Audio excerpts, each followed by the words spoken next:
Pues, por ejemplo, pongamos, hablemos de Italia, país muy similar a nuestro por muchos temas. Pues en Italia tienen problemas similares a los nuestros, un mercado muy dividido entre empleados más y mejor protegidos frente al riesgo de un despido, aquellos indefinidos, y otros mucho menos, los trabajadores precarios o temporales. En este caso, la protección de los indefinidos venía por el muy famoso artículo 18 del Estatuto de los Trabajadores Italianos, que concedía al empleado el derecho de optar por reincorporarse a su puesto de trabajo, es decir, nuestra nulidad, el derecho de optar por reincorporarse a su puesto de trabajo en caso de improcedencia del despido. La última reforma laboral italiana ha restringido muy mucho ese derecho de opción, que prácticamente se ha limitado a cuestiones fundamentalmente discriminatorias o formales.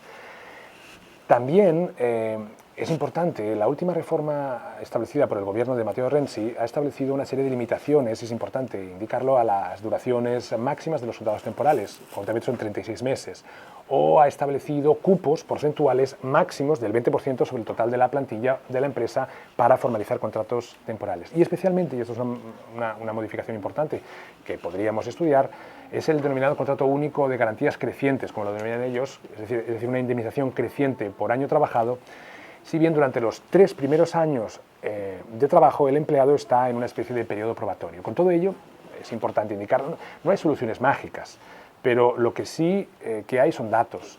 ¿Y cuáles son los datos de desempleo en Italia? Pues la última encuesta de población activa italiana reflejaba una tasa de desempleo de un 13%, recordar, frente a la nuestra de un 20%. Por lo tanto, hay cosas que sí que están haciendo bien. Otros países de nuestro entorno, un poco más alejado quizás, pero también de nuestro entorno, Alemania.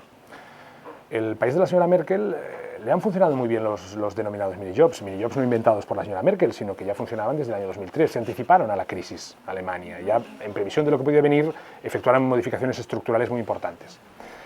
Estos contratos reducidos, los famosos minijobs de los que todos hemos hablado y oído, muchas veces tienen una jornada laboral máxima, semanal, de unas 15 horas, y son retribuidos con una remuneración de unos 500 euros mensuales, algo menos de nuestro salario mínimo interprofesional a jornada completa. Recordad que estamos hablando de contratos a tiempo parcial, mini-jobs, 15 horas. Por tanto, son 500 euros mensuales, es un salario para 15 horas de trabajo mensual.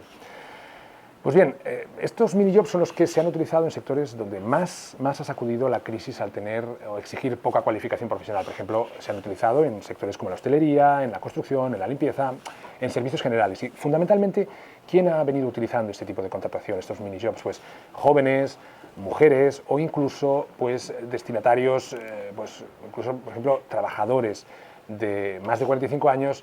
Son esos 3 colectivos los que fundamentalmente han sido los principales beneficiados o las personas que más han utilizado este tipo de contrato.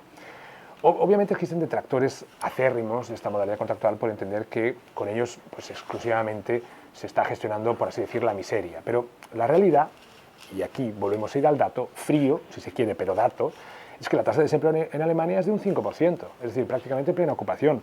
Por lo tanto, alguna cosa también están haciendo bien.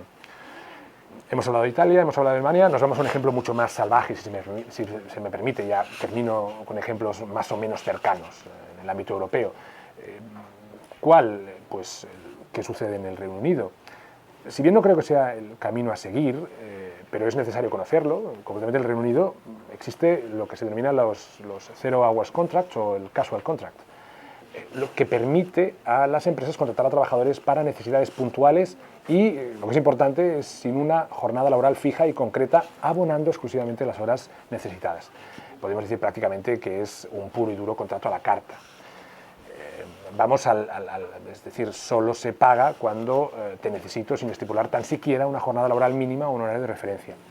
Esta modalidad es calificada por los sindicatos de aquel país, sindicatos de aquel país muy denostados, como prácticamente un empleo precario y que ahonda en la dualidad y en la brecha entre trabajadores con contratos indefinidos mucho más protegidos y empleados con ese tipo de contratos total y absolutamente desprotegidos.